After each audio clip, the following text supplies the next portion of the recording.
galera, como é bom estar com vocês para mais uma semana da Hora do Enem, o programa preparatório mais completo da TV brasileira. Faltam 5 semanas para as provas do Enem e parabéns porque você está no lugar certo. Aqui você fica muito mais perto da vaga da universidade. Dá uma olhada nos destaques dessa segunda-feira. Hoje é o Dia do Médico. Quero desejar meus parabéns para todos os profissionais e o nosso convidado de hoje é o oftalmologista Edivalcio Nunes. Vamos conversar sobre a pausa durante o estudo. Na teleaula do dia, vamos reforçar os nossos conteúdos de redação.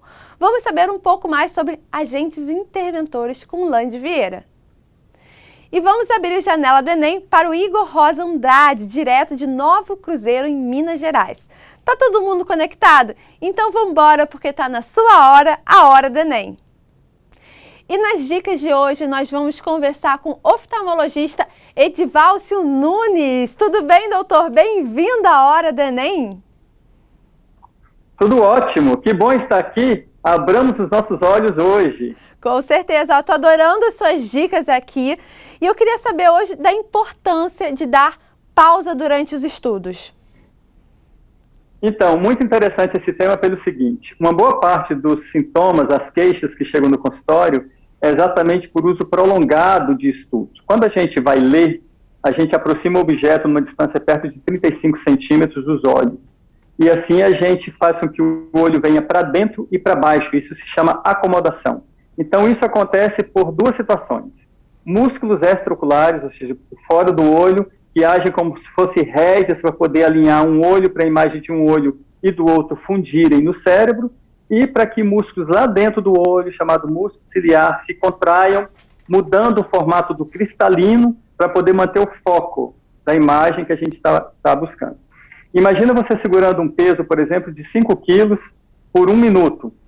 É uma coisa. Se você segurar por 5 minutos, por 10 minutos, daqui a pouco a musculatura do braço começa a entrar em fadiga. Quando você fica lendo por muito tempo, essa musculatura dos olhos, elas também entram em fadiga porque elas estão ali trabalhando muito tempo.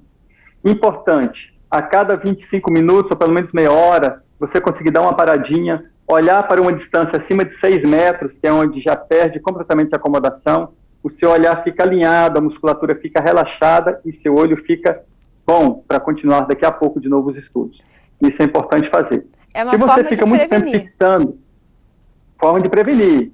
E se você fica muito tempo lendo, você acaba também piscando menos.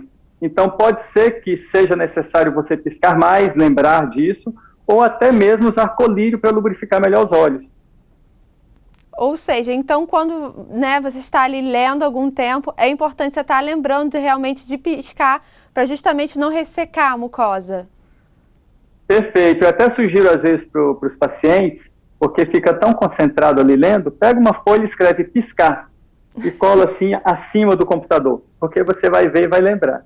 Porque se você só piscar quando tiver sintoma de ardência, lacrimejamento, fotofobia, que é dificuldade com a luz, aí você já está sofrendo a consequência de não ter lubrificado melhor os olhos. Com certeza. Doutor, quero te agradecer demais a presença aqui no programa e queria que você deixasse uma mensagem para quem está nos assistindo. Então, se você está assistindo isso aqui, você vai ter pessoas que também sintam esses problemas que você às vezes ouviu aqui e talvez você não sinta. Então, dê a dica para o seu pai, para sua mãe, para sua tia, para sua irmã, para o seu professor. Fala, professor, olha, tem sintoma nos olhos que às vezes a gente não percebe que tem. Que tal ir no oftalmologista uma vez por ano para evitar problemas que evitam a cegueira? Tá bem? E eu te digo um negócio, se você abrir seus olhos agora, você vai enxergar muito tempo. Boa sorte! Adorei, doutor. Muito, muito obrigada pela presença aqui no programa, pelas dicas e pelas orientações. Agradecer, um abraço. Um abraço, gente. Esse é o oftalmologista Edivalcio Nunes, aqui na Hora do Enem. E uma ótima novidade para estudantes que participam do curso intensivo multiplataforma Hora do Enem 2021. Nessa reta final, já está disponível na área do Elo do Enem um super simulado online para a galera testar os conhecimentos. São 2 baterias de prova no modelo do Enem digital e com questões exclusivas gentilmente cedidas pelo Eleva Educação e pelo Lupa. Veja as instruções na plataforma e participe. está disponível para todo o Brasil. Para mais informações, acesse o site www.horadoenem.org.br. O curso é bem intuitivo, ele é prático, dinâmico, o que facilita a compreensão de toda a programação do Enem. A TV Escola e seus parceiros, com grande experiência em Enem, resolveram dar aquela forcinha a mais nessa missão, disponibilizando o acesso a um amplo conteúdo de apoio e reforço, a fim de proporcionar uma revisão completa com foco exclusivo no Exame Nacional. Os estudantes poderão participar de um novíssimo curso intensivo multiplataforma, com site, aplicativo, e-books, para estimular a preparação da galera que vai fazer as provas do final do ano. Videoaulas específicas com professores especialistas e uma programação completa, incluindo resumos, exercícios, testes online. Essa é a sua hora, a hora do Enem. E para entrar agora mesmo no ritmo das aulas, o nosso querido Lande Vieira vem aí apresentando a teleaula do dia, hoje sobre redação, agentes interventores. Lembrando que essa aula foi gravada antes da pandemia. É com você, Lande! Momento decisivo no Hora do Enem. Landinho Mineiro prepara. Toma distância. Vai se preparando, olhando fixamente. Concentração. Partiu Landinho Mineiro. Vai chutar. Que chutar o quê, rapaz? Redação não se chuta, não. Redação é dedicação. É isso aí. E roda a vinheta.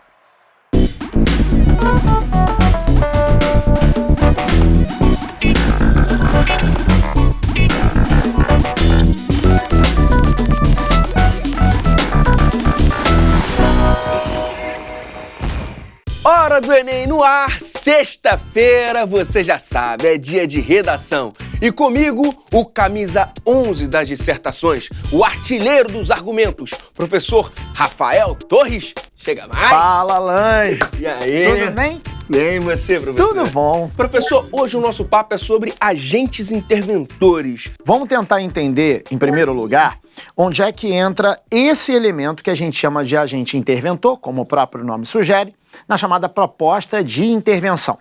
A gente sabe que os temas Enem têm pegada de situação-problema. Situação-problema é essa para a qual o candidato deve entregar, segundo os critérios de correção, uma proposta para que se alivie, se minimize o problema do qual se fala ao longo de todo o texto. O agente interventor nada mais é do que a instituição, o indivíduo, enfim, o responsável por fazer essa proposta ser executada.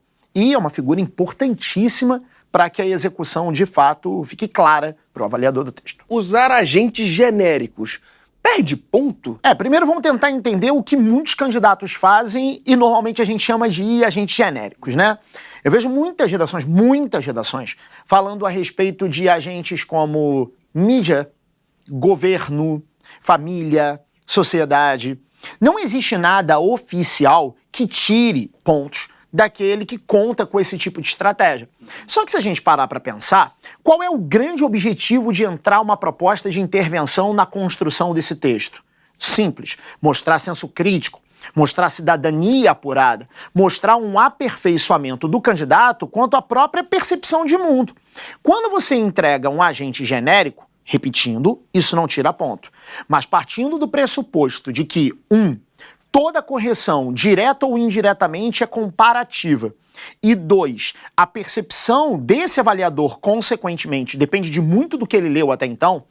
Quando você consegue entregar uma proposta com um agente com maior especificidade, você ganha o avaliador em 2 aspectos. Na objetividade, porque você entrega um agente que é cobrado pela banca, e por que não? Na subjetividade, que é inerente a toda correção. Você chama a atenção positivamente, porque entrega uma especificação com a qual ele não está acostumado a lidar. E isso, obviamente, num traço comparativo, destaca o texto, chama a atenção, né? Vamos tentar entender que a maior parte desses termos que a gente chama de genéricos são termos com subdivisões. E se a gente conhecer melhor essas subdivisões de cada um desses termos, a gente consegue entregar na redação, na proposta de intervenção, uma análise mais objetiva e minuciosa daquilo de que a gente está falando. Por exemplo, você está discutindo em relação ao Estado. Pensando em Estado, normalmente os candidatos até optam mais pela palavra governo de forma genérica do que pela palavra Estado. Mas você imagina, a gente vive numa república chamada de federativa. Essa República Federativa ela é composta por estados. E esses estados incluem os chamados municípios e ainda a gente tem a esfera do Distrito Federal. Os temas Enem, historicamente, têm uma restrição local, que é no Brasil, ou brasileira. Teoricamente, eu estou falando de um tema que diz respeito ao país inteiro. Sim. Então, parando para pensar nessas subdivisões do governo, a gente poderia pensar, na maior parte dos casos, em governo federal, como tal agente correspondente a esse papo. Só que se você parar para pensar, por mais que o tema tenha Brasil como centro de análise, algumas atuações são muito mais locais do que macroscópicas. Quer ver um exemplo? Quando a gente fala em lixo, a atuação do lixo é de responsabilidade do município. Então, por mais que o tema seja nacional, trazer o governo no âmbito municipal é mais eficaz do que eu falar, por exemplo, em aspectos gerais. Então, num tema, de repente, ministério é mais interessante. No outro, prefeitura é mais interessante. Depende muito do tema. O meu convite para a galera que está acompanhando a gente agora é pensar na viabilidade dessas subdivisões, para que, dependendo do tema, a gente entregue uma atuação mais específica, mais pontual. E você repara, olha a diferença entre governo, prefeituras, governo, secretarias de Estado. Tentar atrair o avaliador também para esse grau maior de precisão.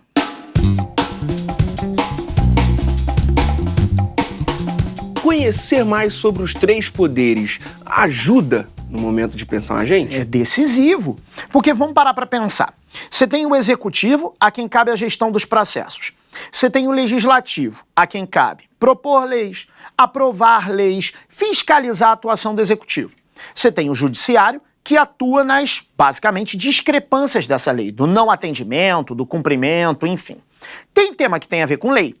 Tem tema que talvez não tenha tanto a ver com lei. Você imagina, um candidato empoderado com conhecimento acerca dos poderes, ele tem muito mais capacidade de entregar um agente com precisão sobre aquele tema. Então, conhecer o papel dos poderes pode ajudar muito a, mesmo que na subjetividade, chamar o avaliador para si. Esse avaliador gosta de ler. E ele está acostumado a ler muita coisa igual. Eu confio numa redação autoral. E eu acho que esse é o ponto, é o próximo passo ao qual a gente pode chegar para seduzir avaliadores que estão numa correção muitas vezes mecânica. E eles querem algo de diferente e que seja produtivo ao mesmo tempo. O papo tá muito maneiro, mas a gente gosta de exemplo, né, professor? Bora dar uma olhada no exemplo? Por favor, vamos lá. Bota aí na tela, Renatinho. É necessário que as prefeituras reestruturem seus sistemas de coleta de lixo, por meio de consultorias que avaliem a demanda de cada bairro da cidade, a fim de promover uma reciclagem mais ágil e eficaz. Lembra que eu comentei contigo agora há pouco que cada setor do Estado tem o seu papel em especial? Sim. E com isso eu incrementaria a precisão da minha entrega interventora? Sim. Aqui, a gente tá falando de lixo. Certo. E a gente sabe que uma das funções prioritárias do governo municipal é cuidar exatamente dessa questão que envolve o dia a dia ali da cidade, né, do município. Então eu tiro o governo, coloco prefeituras para entregar esse maior poder de precisão em relação à atuação, saindo do termo genérico, trazendo uma abordagem mais precisa. Entendi. Se eu quisesse, por exemplo, falar de um nível federal, de instrução ou direcionamento para o nível municipal ou estadual, daria para fazer? Com certeza. Você pode, inclusive, não só contar com um agente, mas também contar com estratégias de parcerias, visando a resolver problemas de maior complexidade. Se parar para pensar, por exemplo, na maior parte dos temas que aparecem numa prova como a do Enem, esses temas têm um grau de complexidade tão sofisticado que dificilmente só um setor do Estado dá conta do recado. Sim. Então você pode falar, por exemplo, em ministérios, em parceria com secretarias estaduais e aí dependendo, enfim, da pauta. Eu convido muito a quem está acompanhando a gente agora a observar, ler, se informar um pouco mais sobre essas gestões. Parece um detalhe bobo, mas repito, no diferencial, isso pode chamar a atenção de forma bem saudável. Então aqui, se o tema tem a ver com prefeitura, nada mais justo que criar esse grau de precisão maior. Professor, você esteve aqui em 2018 e mostrou que uma boa proposta de intervenção tem que ter 5 elementos. Quais são esses elementos? Lembrando, foram estratégias criadas para tentar dar a essa avaliação um mínimo grau de justiça, né, de percepção até mesmo linguística daquilo que se entrega enquanto senso crítico. E esses elementos são, em primeiro lugar, 4, para depois entrar o tal do 5º elemento que antes não havia, mas que as bancas começaram a entregar diante de uma superficialidade, podemos dizer assim, que contagiou boa parte das intervenções entregues.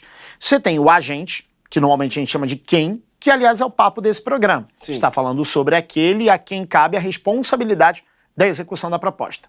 Você tem a ação, que é a proposta propriamente dita, que a gente chama normalmente de o quê. Você tem os meios para viabilizar essa proposta, meios aos quais a gente dá genericamente o nome de como, e a finalidade, ou seja, o objetivo que eu tenho com aquela proposta, ao qual a gente dá o nome de para quê. Havia só os 4. A banca precisou entregar um 5º elemento, chamado de detalhamento, cujo principal objetivo é, como a gente conversou, tirar da superficialidade. Lembrando que a regra em relação ao detalhamento também mudou de um ano para o outro. Você tem, por exemplo, em anos como retrasado, esse detalhamento podendo estender o sentido de 2 elementos, do que e do como. A partir do ano passado, de acordo com as regras, né, que foram divulgadas, a gente tem aí já a possibilidade de estender, como também a gente falou hoje, quaisquer elementos.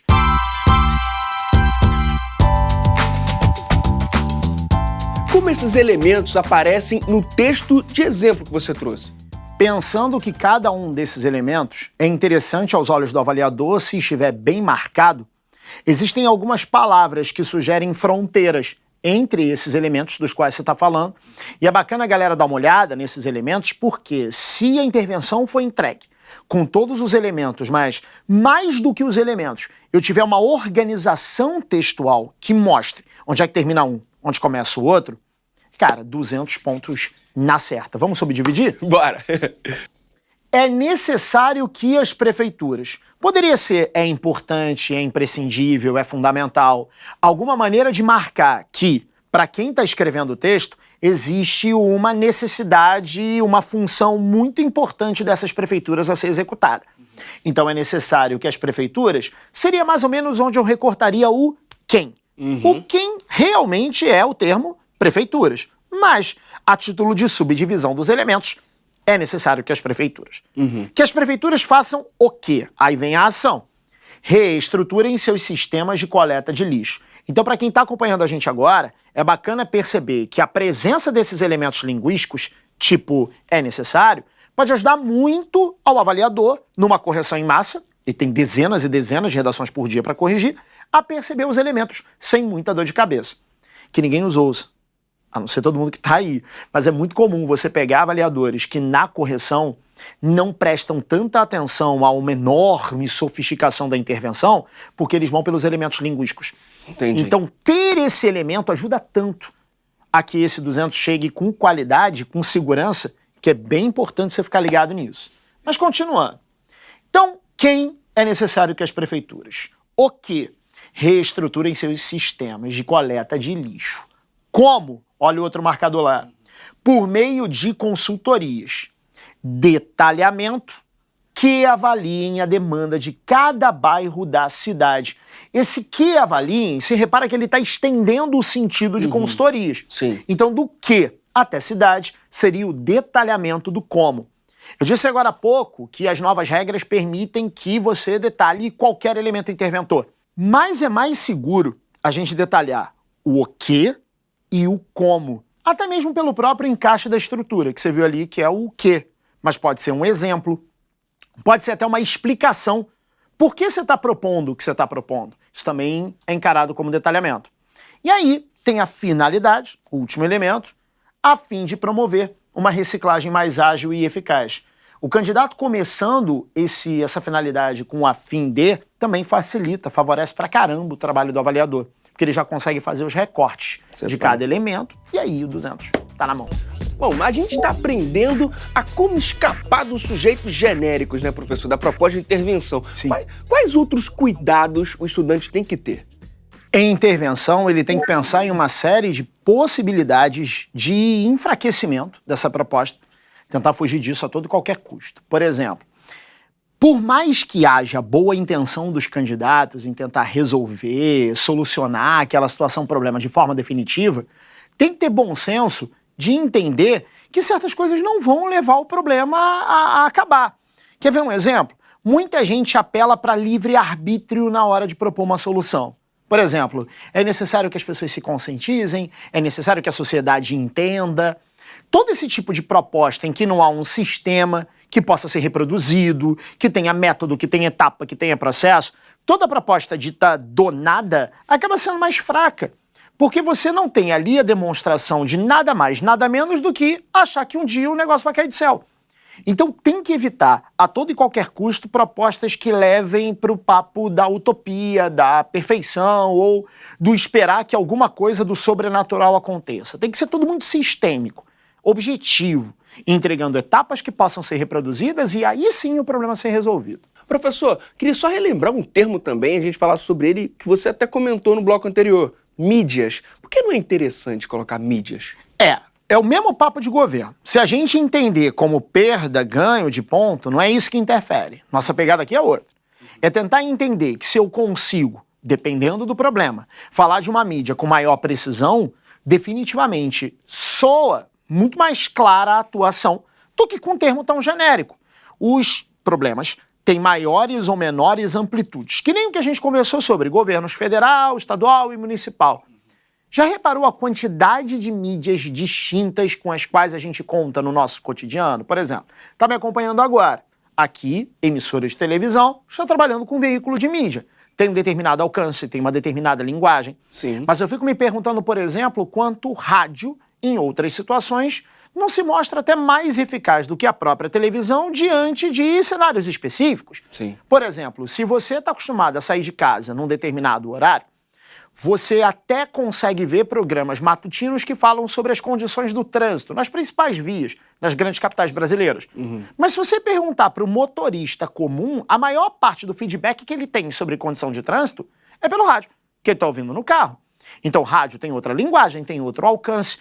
Eu fico me perguntando o quanto não seria mais interessante pensar nessas subdivisões midiáticas. Emissoras de televisão, emissoras de rádio, os próprios jornais impressos, as redes sociais, aplicativos. O que a gente chama de mídia é tão subdivisível que seria interessante ver de vez em quando numa intervenção uma mídia mais específica sendo trabalhada como a gente. Você trouxe um exemplo que tem a ver com isso, não trouxe, professor? Trouxe. Então, bora ver? Vamos dar uma olhada.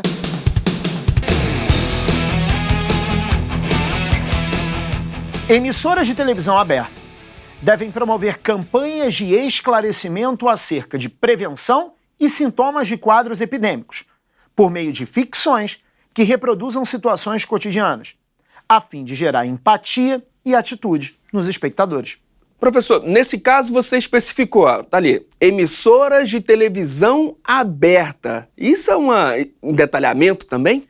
Pode ser encarado como detalhamento, apesar de no trecho que a gente está trabalhando como exemplo, o detalhamento maior, mais visível, mais perceptível por parte do avaliador, seria esse trecho que vai do que até cotidianos, que mais uma vez, assim como o exemplo do bloco anterior, é um detalhamento do como. Mas com certeza, quando eu coloco de televisão aberta, a minha intenção não é outra, a não ser mostrar que como emissoras de televisão aberta alcançam, né, uma amplitude maior de espectadores, etc., ser uma emissora de TV aberta se mostra importante para mais pessoas serem beneficiadas com esse tipo de informação que ela pode veicular. Eu poderia ter dito simplesmente emissoras de televisão, mas nesse exemplo, talvez colocar o aberta dê essa democratização para o acesso à informação, que na verdade é o que o autor está tentando propor aqui. Mostra que você tem conhecimento sobre o assunto, né? Mostra conhecimento, mostra senso crítico, mostra cuidado. O que está faltando em muita redação hoje é esse cuidado, esse zelo pelo diferente. Hoje os avaliadores precisam cada vez mais se deparar com textos que obedeçam às regras propostas, mas que tenham os seus detalhes diferenciais. Por trás de todo avaliador, a gente já falou isso aqui outras vezes, existe um leitor ávido, ansioso por um texto melhor do que o que ele está acostumado a ler. E nos detalhes a gente pode ganhar esse avaliador de uma vez por todas. Professor, e como os elementos quem, como, o que, para quê e o detalhamento aparecem nesse parágrafo, nesse trechinho? Você repara que os 5 elementos estão aqui, mas numa estrutura, numa macroestrutura diferente da que eu tinha mostrado no bloco anterior. No bloco anterior, você deve lembrar, eu comecei com é necessário. Aqui eu comecei com o próprio agente. Então o quem, ou agente, nesse caso, seriam as emissoras de televisão aberta. A separação entre o quem e o que vem com um marcador muito comum nessa circunstância, que é o deve. Então o que seria devem promover campanhas de esclarecimento acerca da prevenção e sintomas de quadros epidêmicos. O como, do por meio de, até ficções. Por meio de ficções. E do que até cotidianas, como a gente já tinha falado, é o detalhamento dessas ficções, que eu vou usar como meio, como modo, para promover as campanhas de esclarecimento. Mais uma vez eu uso a fim de, que é um dos, se não o melhor marcador de finalidade, e a finalidade, ou o famoso para quê, seria o finalzinho, a fim de gerar empatia e atitude nos espectadores. Você vê, bem marcadinho cada elemento, o avaliador só vai lá e tica. Ok, tem, e ele está com 200 na mão, tranquilinho.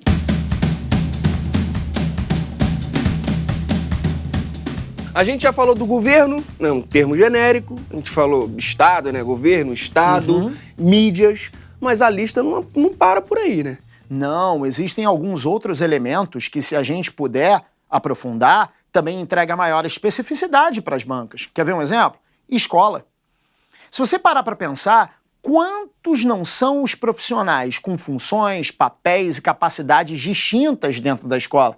Quando eu falo capacidades, não inteligência, sofisticação, não é isso não. É capacidade de atuação mesmo.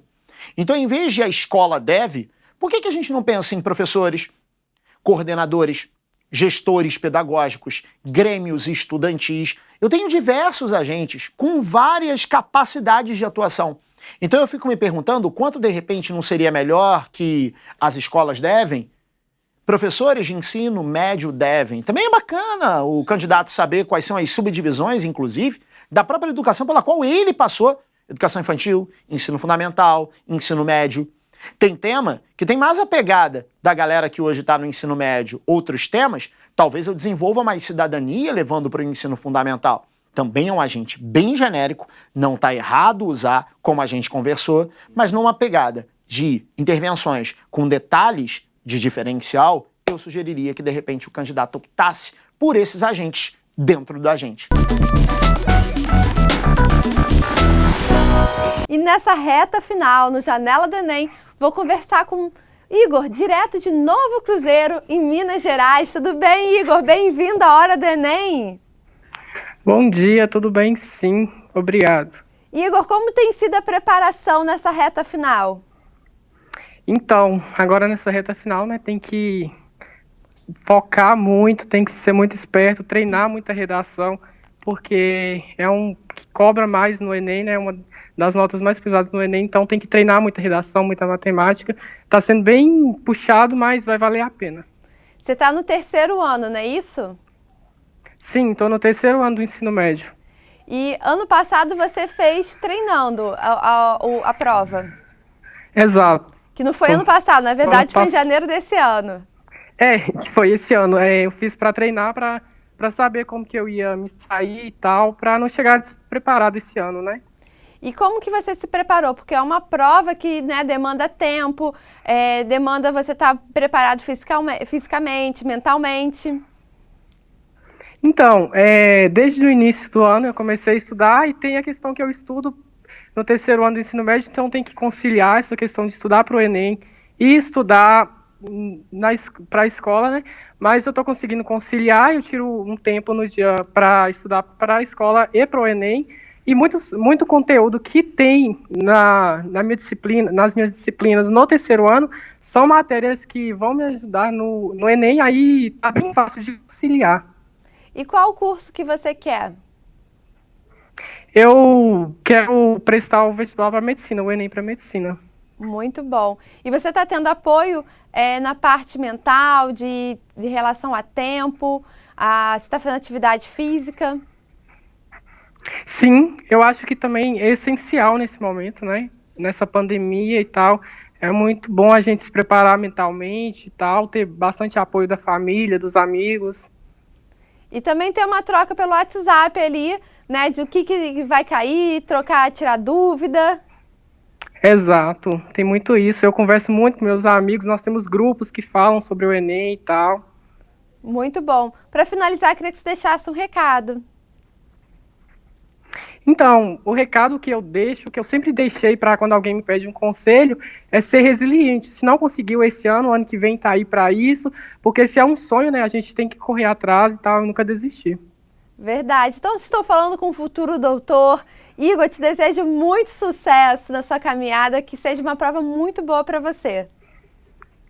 Muito obrigado e foi um prazer estar aqui. Prazer sonho é meu realizado. te receber. Gente, esse é o Igor, direto de Minas Gerais, participando aqui da Hora do Enem. E por hoje é só, turma. O tempo tá voando cada vez mais rápido, então nada de comer mosca, valeu? Se você perdeu algum programa, fim de semana tem maratona, aos sábados a partir de 1 da tarde e domingo começa às 6 da manhã. Para ninguém perder nada, temos ainda o nosso canal no YouTube. Para reforçar ainda mais os estudos, acesse nosso curso intensivo multiplataforma. Tá tudo no site que está aqui abaixo. Quer mandar sugestões, tirar dúvidas e participar da Janela do Enem? Acesse o nosso WhatsApp. Quer aumentar ainda mais a nossa conexão? Marque a gente através das redes sociais com a hashtag Hora do Enem, @TV Escola e @Tatiana D'Angelo. Quero acompanhar você de pertinho. Novembro está batendo na porta e eu quero ver todos vocês em plena forma para as provas. Continue seguindo o programa de estudos e acompanhando o Hora do Enem. Afinal, a gente está aqui para te dar aquela força de sempre. Vamos juntos conquistar a sua tão sonhada vaga na universidade, combinado? Então, gente, até amanhã com muito mais conteúdo aqui na Hora do Enem. Um beijo e bons estudos. Tchau, tchau!